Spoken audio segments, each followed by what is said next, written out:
said what we need to do is cultivate a farm club of Supreme Court justices who are going to be stridently pro-business, develop them and get them on the Supreme Court so we can own the court. And if we do that, we'll win everything. Where you can basically have millionaires and billionaires bankrolling whoever they want, however they want, in some cases undisclosed. And what it means is ordinary Americans are shut out of the process.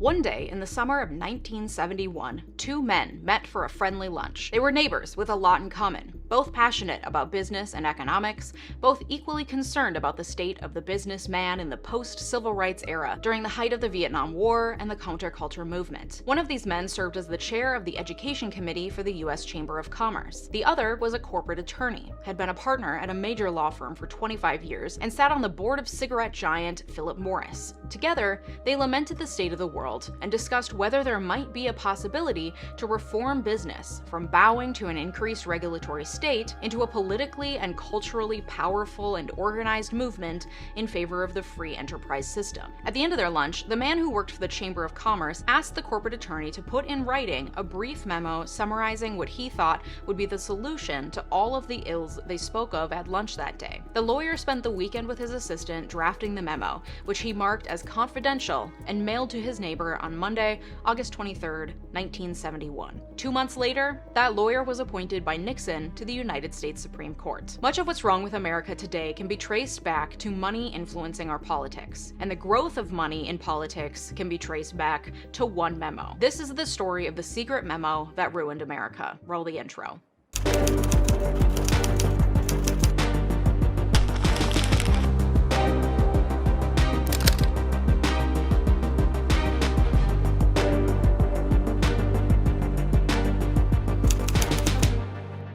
Thank you to my partner on today's video, PDS Debt. We all know that everything is costing more these days, from bananas to shampoo to electronics and more. And many people are at the point where they're buying the same things they always do, but have to put some of it on credit cards just to get by. That can add up, and suddenly you have more debt than you know what to do with. And credit card debt sucks. I've had it, I get it. It can really weigh on you and feel like you will never get out from under it. PDS Debt can help. PDS Debt has customized 0% interest options for anyone struggling with credit cards, personal loans, collections, or medical bills. PDS Debt is giving my viewers a free debt savings analysis just for completing the 30-second online debt assessment at pdsdebt.com/Miller. You'll receive a full breakdown on how to save on interest each month and the quickest way to take care of your debt. Everyone with over $10,000 in debt qualifies, and there's no minimum credit score required. PDS Debt rolls all of your payments into one low 0% interest monthly payment, so you can save thousands in interest and fees.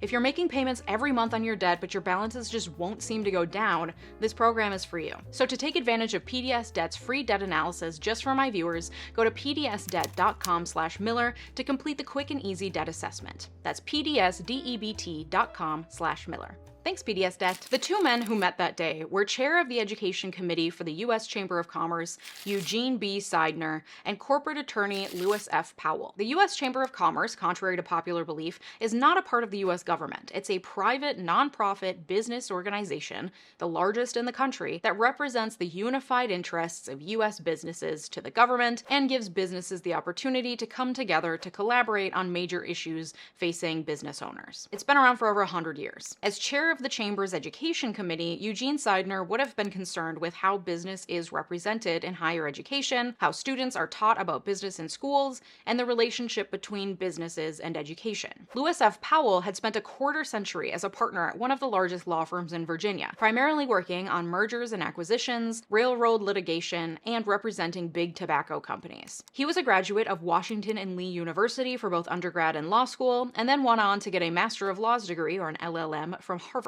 His LLM thesis was titled Relation Between the Virginia Court of Appeals and the States Corporation Commission, which sounds like an absolute snooze fest. But clearly, from very early on in his legal career, Powell was concerned and interested in how the law relates to business interests. He served in the U.S. Air Force as an intelligence officer during World War II and began practicing law after the end of the war. While practicing as an attorney, Powell served on the Richmond School Board from 1951 to 1961, during a time when Virginia was was actively trying to defy the Brown v. Board of Education school desegregation order. In fact, Powell's firm represented one of the school districts that was involved in the Brown decision. From 1961 to 1969, he served on the Virginia State Board of Education. So you can see how he and his neighbor, Eugene Seidner, chair of the Education Committee for the U.S. Chamber of Commerce, would have a lot in common, namely the intersecting interests of business and education. Powell was also apparently very interested in cigarettes. Specifically, as a member of the board of directors for Philip Morris and as an attorney who represented various big tobacco interests, he was especially concerned with the rights of businesses, cigarette businesses particularly. He even argued once, unsuccessfully,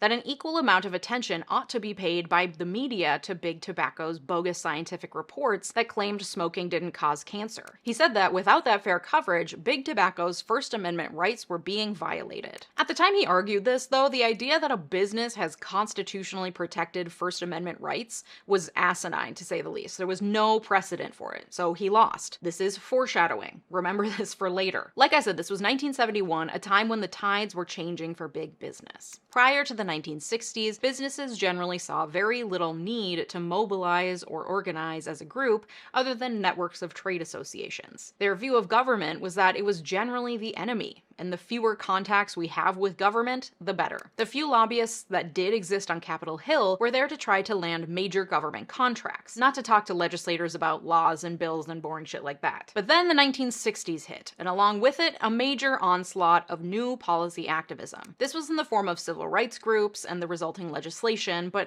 also pushes for clean air and water, as well as greater consumer safety and protection. With this came regulations about environmental standards and new safety requirements. Consumers were becoming newly interested in nutrition and food safety. Rachel Carson's famous 1962 book, Silent Spring, created a wave of pushback against DDT and other harmful pesticides. The Cuyahoga River fire and Santa Barbara oil spill, both in 1969, created dramatic headlines and renewed push for greater regulations for polluting businesses. There were also new attacks on the auto industry, led by Ralph Nader, and his wildly popular 1965 book, Unsafe at Any Speed: The Designed-In Dangers of the American Automobile. The book attacked the U.S. auto industry, and General Motors specifically, for disregarding safety concerns, and catapulted Ralph Nader to become the boogeyman of conservatives and businesses everywhere. This led to the creation of the New Left, a group of activist-minded artists and intellectuals that embraced anti-corporate and environmentalist rhetoric. Out of this grew new regulations like the Clean Air Act of 1963, the Truth in Lending Act of 1968, the National Environmental Policy Act of 1970, and the Fair Credit Reporting Act, also of 1970. If you asked a businessman by 1971,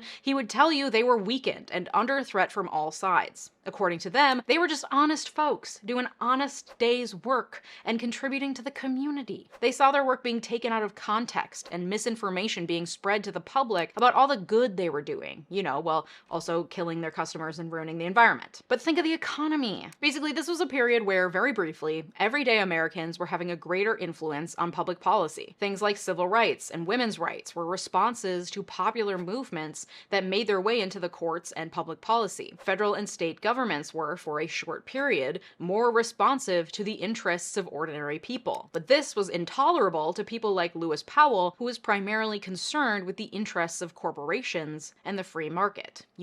Non-human entities. But despite all of this, it's important to note that it's not like government was standing on the neck of big business and they were this weak victim in all of this. They still had influence. They still wielded the power of the entire economy. Cabinet members and congresspeople were still ex-businessmen who used their governmental power in favor of big business and conservative interests. It just wasn't as outsized as it had once been in the glory days when railroad tycoons could create monopolies and mistreat their workers. The good old days. And to Powell, that apparently wasn't enough, at least according to this memo. So let's dive into what this thing actually says. The memo is titled Attack on American Free Enterprise System. Powell begins by laying out what we just talked about, the sources of these attacks on free enterprise, which is also known as free market capitalism. But he says that while the threat obviously comes from communists and new leftists, there's another more insidious source. The most disquieting voices joining the chorus of criticism come from perfectly respectable elements of society, from the college campus, the pulpit, the media, the intellectual and literary journalism, journals, the arts and sciences, and from politicians. In most of these groups, the movement against the system is participated in only by minorities, yet these often are the most articulate, the most vocal, the most prolific in their writing and speaking. He blames the media as especially dangerous in their outsized publication of these voices, saying, moreover, much of the media, for varying motives and in varying degrees, either voluntarily accords unique publicity to these attackers, or at least allows them to exploit the media for their purposes. He pays special attention to the role of college campuses in the dissemination of this leftist dogma. He accuses leftist academics and lawyers of encouraging the youth to become radicalized and teaching graduates to despise the American political and economic system in favor of, God forbid, socialism. And as every good publication on free market capitalism must do, he quotes Milton Friedman, the father of the flavor of neoliberal economics that led the US to invade every socialist country we could weasel our way into in the 20th century. The quote goes, "It is crystal clear that the foundations of our free society are under wide-ranging and powerful attack, not by communist or other conspiracy, but by misguided individuals parroting one another and unwittingly serving ends they would never intentionally promote." Which is ironic given how much conservatives love to parrot Milton Friedman, but I digress. He also name-drops Ralph Nader, calling him the single most effective antagonist of American business, and blaming the media once more for giving him such a place of prominence in American politics. The media also gets it wrong, according to Powell, when they use words like tax breaks, loopholes, or tax benefits when discussing tax incentives for businesses, because that is apparently clear anti-free enterprise bias. He doesn't explain why calling a tax break is wrong. He just complains that it's mean to use that word and says, "This setting of the rich against the poor, of business against people, is the cheapest and most dangerous kind of politics." He doesn't elaborate, and I love how he puts rich and poor in quotes as though he's not so sure those two things actually exist,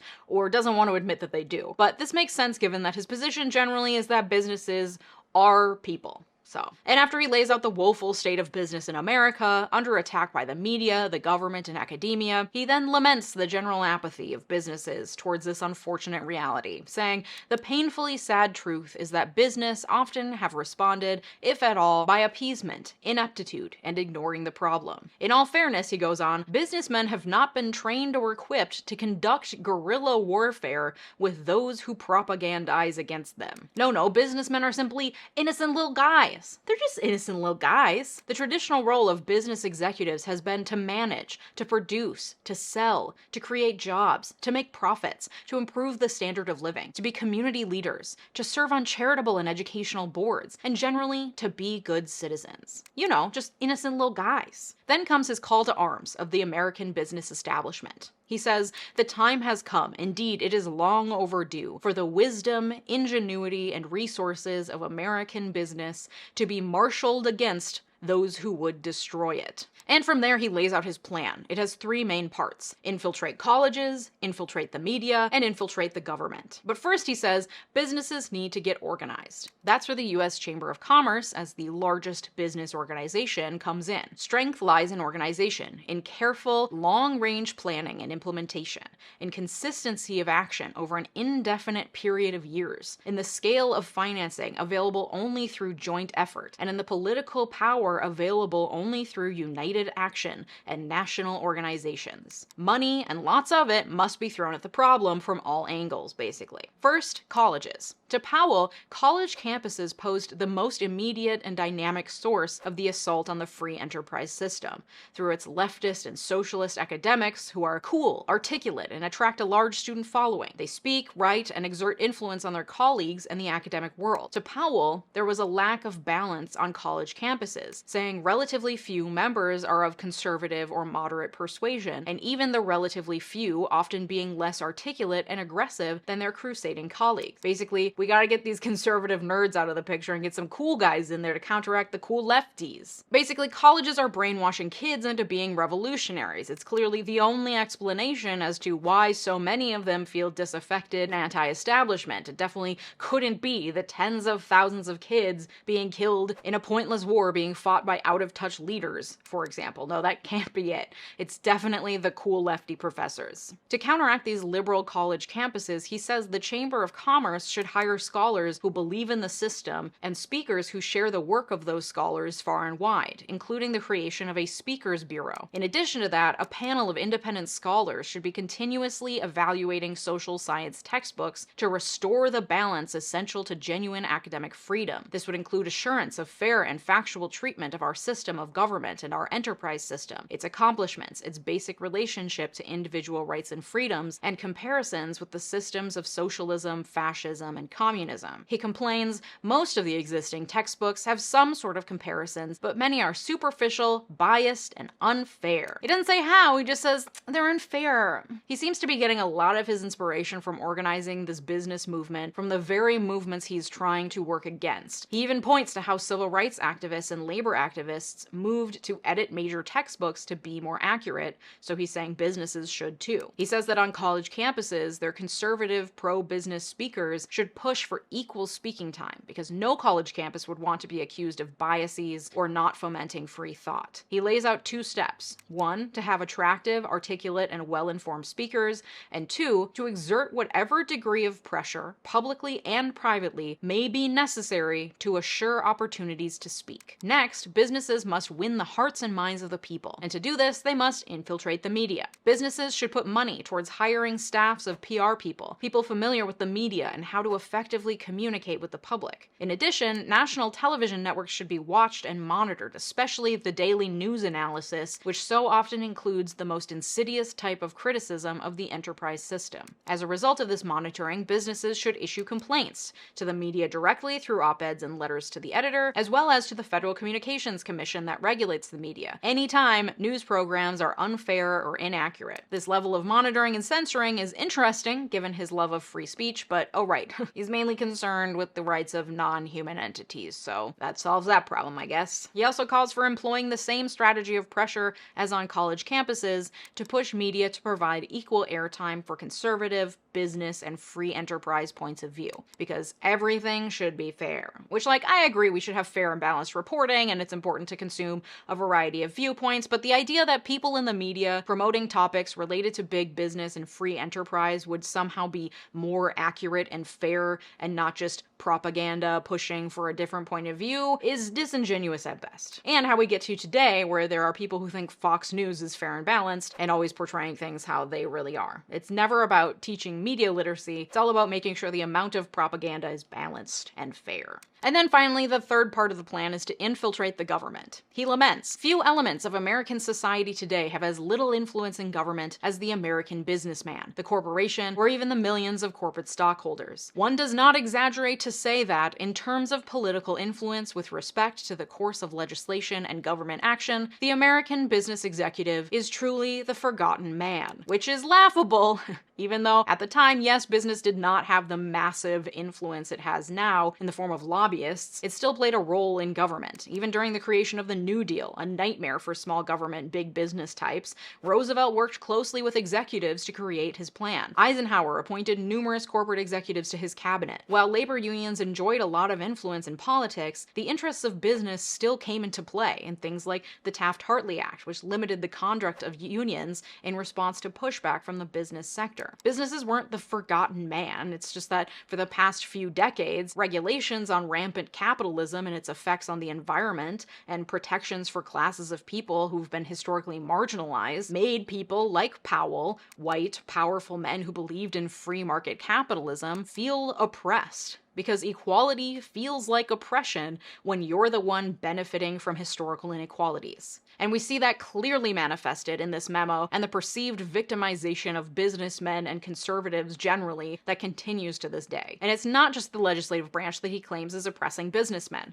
it's also the courts. He writes, under our constitutional system, especially with an activist-minded Supreme Court, the judiciary may be the most important instrument for social, economic, and political change. Again, he takes from the playbooks of activist groups like the ACLU and NAACP, recommending that the U.S. Chamber of Commerce hire a staff of lawyers to go to court to fight for the rights of business. There should be not the slightest hesitation to press vigorously in all political arenas for support of the enterprise system, nor should there be reluctance to penalize politically those who oppose it. To him, whether genuinely or otherwise is hard to say, the plight of the business community had implications for the very freedom of citizens in this country. The threat to the enterprise system is not merely a matter of economics, it also is a threat to individual freedom. And nothing gets Americans riled up like saying their freedom is under attack. And he ends on a foreboding tone, saying business and the enterprise system are in deep trouble, and the hour is late. When Eugene 𝗬𝗓 received the memo, he presented it to a select group of people in the Chamber of Commerce who found it quite inspiring. An August 25, 1971 letter from 𝗬𝗓 to Powell indicates that Powell went on to meet with the U.S. Chamber of Commerce and its executive vice president, Arch Booth, in person. And on September 2nd, Arch Booth wrote personally to Powell to let him know he had sent copies of the memo to the Chamber of Commerce Executive Committee. Powell himself also disseminated the memo to a few of his private business clients. 2 months later, when Powell was nominated by President Nixon to the Supreme Court after having zero court experience, but bringing the weight of this business experience to the court, another piece of evidence that big business wasn't as oppressed as he made it out to be in his memo, 𝗬𝗓 sent Powell a congratulatory letter and informed him that the Chamber of Commerce would be meeting to discuss his memo. 𝗬𝗓 expressed his hope that Powell would continue to give the Chamber advice on how to proceed with the plans laid out in the memo. What had originally been marked confidential had now been seen by a couple handfuls of people, but the memo was still unknown generally, and was not a subject of the Senate's review of Powell during his confirmation hearings. Then, 1 year later, in late September 1972, investigative journalist and general thorn in the side of big business, Jack Anderson, received a leaked copy of the Powell memo, highlighting in a series of columns the various more provocative quotes from the memo. To counteract the incendiary narrative of Jack Anderson's columns, the Chamber of Commerce published the memo in full, making it available to anyone requesting it from the chamber. This leak led to a major public outcry. A Supreme Court justice advocating vigorously for the rights of big business in secret with the most powerful business association in the country, including using a line like, "Under our constitutional system, especially with an activist-minded Supreme Court, the judiciary may be the most important instrument for social, economic, and political change," and then not disclosing this affiliation to the Senate during its confirmation hearings. It didn't look good. 𝗬𝗓 sent an apologetic letter to Powell on October 3, 1972, saying, "I regret exceedingly that there was a slip-up of an unknown nature by an unidentified staff member of the United States Chamber of Commerce in the unauthorized disclosure of your now famous memorandum." To the business community, however, the Powell memo was received with great interest and enthusiasm, because it put into words the feeling that many business leaders had been having for years, because they were all also powerful white men who believed in a free market economy, so the recent regulations and social upheavals towards greater equality meant that they were feeling particularly oppressed, but they didn't know what to do about it. Until now. For years after the leak of the memo, Powell received to his Supreme Court chambers letters from business people and academics praising him for his work and asking for his advice on their personal business matters or to meet with him to discuss the contents of the memo. At least according to the records available in the collection of Powell's documents that is digitized for posterity on the Washington and Lee University website, which of course is curated and incomplete, Powell consistently turned down invitations to discuss the memo, acknowledging the conflict of interest and partiality it could convey to the public, especially given the fact that the court heard numerous cases and received numerous briefings from and relating to the business community. He did, however, respond favorably when he would receive letters informing him of the actions that various businesses and organizations were taking to implement his suggestions in the Powell memo, and he kept in touch with 𝗬𝗓 for years into his tenure on the Supreme Court. A conservative radio broadcast in 1973 called the Powell memo the most important single document regarding the free enterprise system ever written.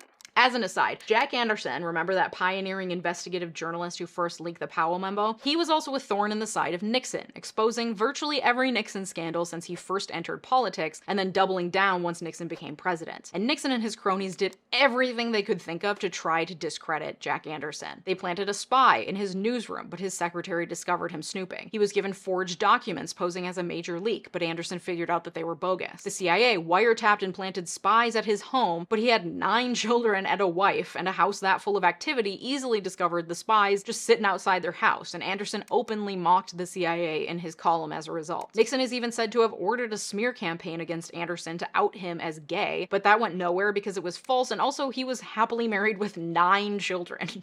Then, in March 1972, White House Special Counsel Charles Colson met with Nixon in his secret hideaway office. Afterwards, Colson contacted White House operatives E. Howard Hunt and G. Gordon Liddy and proposed to assassinate Anderson. According to official testimony after the fact, Coulson told Hunt that he was authorized to do whatever was necessary to eliminate Anderson. The group brainstormed various means of assassination, from untraceable poison to a high dose of LSD while driving, administered via slathering his steering wheel with a thin layer of it so it would absorb into his hands, to planting poisoned aspirin in his home, to staging a car crash, to just offing him in the street and hoping it would be pegged as just a product of the high street crime rate in Washington at the time. However, a few days after the brainstorming session, the hit was called off. The White House had more urgent work for them to do, breaking into and bugging the Democratic National Committee headquarters in the Watergate office building. All three would later go to prison for crimes related to the Watergate scandal. After the leak of the Powell memo, the business community sprung into action, galvanized by this document that so clearly laid out a path to their salvation. The number of corporations with public affairs offices in Washington grew from 100 in 1968 to over 500 in 1978. In 1971, only 175 firms had registered lobbyists in Washington. By 1982, nearly 2,500 had them. The number of corporate political action committees increased from under 300 in 1976 to over 1,200 by the middle of the 1980s. The U.S. Chamber of Commerce led the surge. Its membership doubled between 1974 and 1980. Its budget tripled. The membership of the National Federation of Independent Businesses similarly doubled in that time. In 1972, 3 business organizations merged to form the Business Roundtable, restricted to membership only for the country's top corporate CEOs. Within 5 years, the Business Roundtable had recruited 113 of the top Fortune 200 companies, accounting for nearly half of the U.S. economy. The group mobilized high-level CEOs to lobby for the advancement of the shared interests of big business. And because of the mass amounts of cash they had available to them, they were able to quickly flood Washington with letters and phone calls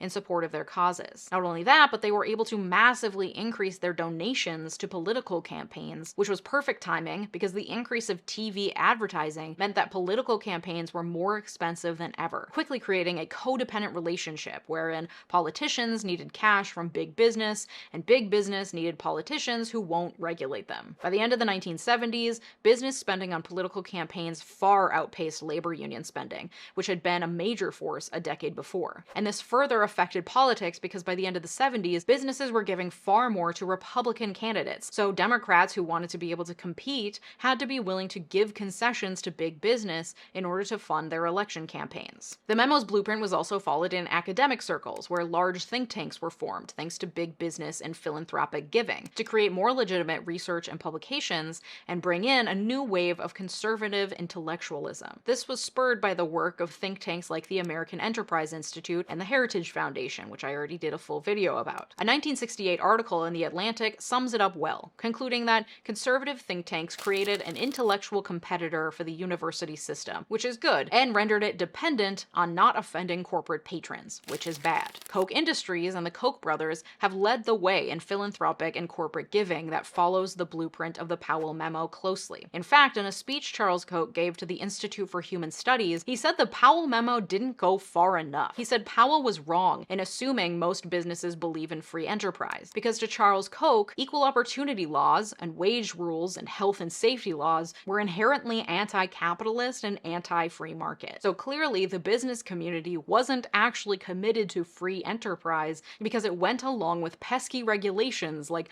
workplace hazard rules and, minimum wage. For his part, Powell went on to serve on the United States Supreme Court until his retirement in 1987. He actually cast one of the deciding votes in favor of legalizing abortion in Roe v. Wade in 1973. He said that he was inspired to be in favor of abortion after having a colleague whose partner bled to death after they attempted an at-home abortion. Another classic case of a conservative exhibiting empathy only because of something that personally happened to them. Also a great example of why we should never ever fool ourselves that judges and Supreme Court justices act as some disconnected, pure, unbiased arbiters of the law. His decision was based on a personal experience, which he was then able to employ when providing his interpretation of what the law says. His decision was not based purely on the law. And they never are, because judges are humans, it turns out. And the more we lie to ourselves that they are impartial arbiters of the law, the more power we give the ones who make terrible, awful decisions. Because then came First National Bank of Boston versus Bilotti in 1978, a little-known case that shifted the direction of First Amendment law by declaring that corporate spending on our elections should be protected with the same vigor as individual political speech. Judge Rehnquist, who was appointed to the Supreme Court at the same time as Powell, would later criticize Powell for misrepresenting the cases and precedent he relied upon in his opinion to try to claim free speech rights for corporations. Because until the Bilotti case, it was generally recognized that corporations were artificial persons under the law. They could have property rights, but they didn't have liberty the same way that an actual human does, including freedom of speech. But Powell distorted the legal history in order to claim that they did. This laid the groundwork for the main arguments that were relied upon in the Citizens United case in 2010 that found that limits on corporate spending in politics were a violation of the free speech rights of corporations, and has led directly to the absolute hellscape that is our political system today, where no one's voice is heard unless they have billions to spend on lobbyists and campaign finance. Powell was also the swing vote in a case called Bowers v. Hardwick from 1986, in which the court upheld a law in Georgia that made gay sex illegal. Again, Powell based his legal opinion on his own personal experiences, saying to his clerks at the time that he had never met a gay person. One of those clerks was a closeted gay man, and Paul M. Smith, the attorney who successfully argued in favor of overturning Bowers v. Hardwick and making sodomy laws unconstitutional in Lawrence v. Texas in 2003, was a gay man and former clerk for Justice Powell. In fact, Powell unknowingly hired more gay clerks than any other justice on record. Today, the Powell Memo is the single most requested document in the Washington and Lee archive of Lewis F. Powell Jr. papers. The U.S. Chamber of Commerce is the largest lobbying group in the United States. It spent $81 million last year alone on lobbying, and a record $103 million during the 2016 election. It also has a powerful litigation center that wins 7 out of every 10 cases it brings before the Supreme Court. The calls from the far right to dismantle regulatory bodies and police what is taught in our schools are louder than ever. Entire media networks, colleges, and legal organizations are dedicated to promoting pro-business causes. Big business has fewer regulations, pays less taxes, hires more lobbyists, and implants more business people in government than ever, and has nearly complete ability to halt any legislation that is contrary to business interests. And listen, one caveat to this is I'm not trying to promote a conspiracy theory that Lewis F. Powell wielded more power than he actually did. He wrote an influential memo, which he appeared to have distanced himself from when he became a Supreme Court justice, and it put to words the feelings and backlash that had already been brewing in the business community. It was helpful in paving the way for the things we see today, but the reality of today is the result of multiple disparate things all happening during time, not a concerted, orchestrated effort by one person or a small group of people to overtake democracy. That idea gets clicks on a video, sorry, but would you have watched this if I had titled it, "The Memo That the U.S. Chamber of Commerce Used to Help Start a Movement of Like-Minded Businessmen in Support of More Pro-Business Policies in Schools, the Media, and Government"? No, you wouldn't have clicked on it. I'm just trying to get the word out, okay? So let's not pretend that a single memo can rewrite history, but it certainly had a huge impact on the business community, which led to the hellscape we're currently living with today. And I had never heard of this memo until about a week ago. The key takeaway in all of this, as with all of my videos lately, is that we need to get money out of politics, and we need to remove the idea that corporations have equal First Amendment rights to individual human citizens. Laws can and have been written to do this, though they've largely been unsuccessful, and Citizens United and the current makeup of the Supreme Court means that limits on the use of money by corporations will likely be struck down at the federal level. So there's a movement of people pushing for a constitutional amendment that would empower Congress to place limits on corporate spending and remove any ambiguity as to the fact that corporations are not people. You can go to movetoamend.org to sign the petition and donate. Check out their Learn More tab and educate yourself. Go to opensecrets.org and look up your representatives. See where they've gotten their money from. Then give them a call and ask them about their opinions on getting money out of politics. There's so much more you can do, but that's a great place to start. And if you liked this video, you'll also like my video about the shady nonprofit trying to ruin our democracy. It's the Heritage Foundation. Thank you to my Patreon supporters, including my newest patrons, and an extra special shout out to my multi-platinum patrons, Sophia Sams, Anthony Giles, and Brett Piontek. If you're interested in behind-the-scenes content, access to my research and show notes, content about my dog, and all sorts of other stuff, consider joining me over on Patreon today. Also, I'm giving away 4 free books inspired by the videos I've released over the last month. This giveaway is for Patreon supporters only, and it ends tonight. So to enter, go to patreon.com/LeejaMiller. Thanks so much for watching. Have a good day. Bye-bye!